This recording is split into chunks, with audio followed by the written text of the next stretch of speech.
du får Hyggeren hydraulikstationen, nu har jeg prøvet en 3-4 forskellige, og det er den suverænt bedste, og den er god, fordi den er simpel.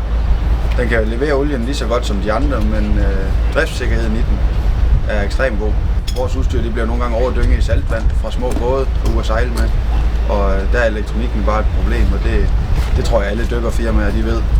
Og at den ikke har noget elektronik, det gør en stor fordel.